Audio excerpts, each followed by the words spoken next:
Hello, everybody, and welcome to another edition or another Pastor Mike's Quick Shots. This week will probably be a little bit shorter than we were last week. I was trying to do a lot of explaining last week, but today I want to keep in mode, if you will, with this statement that our brains often tell us lies. We often get caught up in what we want to believe or what we feel like we should believe. And so what that does is that takes our brains and it makes it grab a hold of us, and it makes us hold on tight to something, and we think it's real, and yet it's not real. It's lies. I'm helpless. I can't do anything about my situation. I'm unlovable. I'm the one that's at fault. Our thinking often shapes our emotions then on top of that. So we find ourselves saying to ourselves, well, I'm not worthy, I'm not lovable, I'm not good enough. And all this does is continue to trap us and hold us and keep us in a place where we aren't valuable. Let's say, for example, though, we take this and we let that bleed into our relationships. For example, if I'm feeling worthless and I'm feeling invisible, I can find a God who loves me, and I can find a God who cares about me, but I never let it, I can read it in my little short devotional, but I never let it fully absorb into me, and I never let it change my thinking and my mindset. So I take this into my relationships. Even though I know, like I can read Ephesians 1, I know what God thinks of me, I still take those things and those feelings and I take them into my relationships.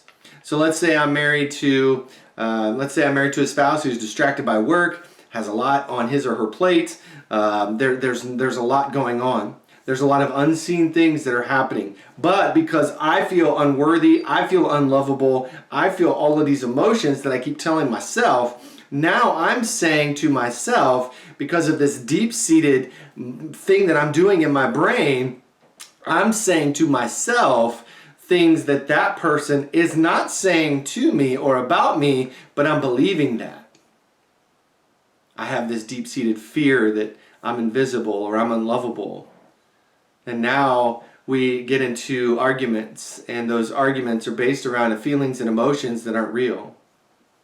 Before long, we're fighting constantly, and I don't know why. My spouse has become the enemy of my mind, but now they become the enemy. And this is how relationships break apart. And it doesn't have to be a spouse. It can be a friend. It could be a relative. It could be somebody that you care about, but you've let your view of who you are change what you think they see in you instead of just talking. I think what we need more, more now than ever before is we need God to invade our space. We need God to invade our relationships. We need Him to tell us who we are. We need Him and we need to believe that. We need to absorb that. We need to take all of that we can, and we need to make it everything that we've thought that it should be.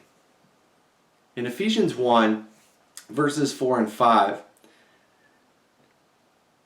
Paul is writing and says, even before he made the world, God loved us and chose us in Christ to be holy and without fault in His eyes. He decided in advance, while we were still formed in the womb, He decided in advance to adopt us into His own family by bringing us to Himself through Jesus. This is what He wanted to do, and He gave Him great pleasure. Now, I don't know about you, but I know I have days and I have moments where I don't feel very good about who I am.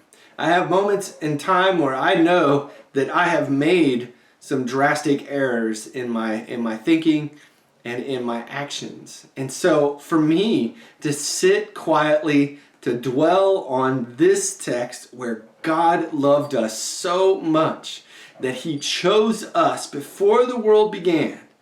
He decided ahead of time that we were worthy enough to be adopted into His family, into His eternity, that He sent His Son Jesus to make sure that happened. He wanted to do that, and it gave Him great pleasure. Even in the midst of who we are, even in the midst of our great mistakes, God still loves us no matter what. And if God can love us even in spite of ourselves, then how much can we love ourselves and in turn learn to love others? Friends, I hope you have a great week. I hope that your thinking and your mindset are much clearer. You are staying away from the lies that are being told to you in your head, that there are truths about you that God believes, and it's in His Word, and you've got to dig deep and you've got to find it. He loves you and He cares about you, and He doesn't want you to stay where you are. Friends, I love you and hope you have a great week. See you, everybody.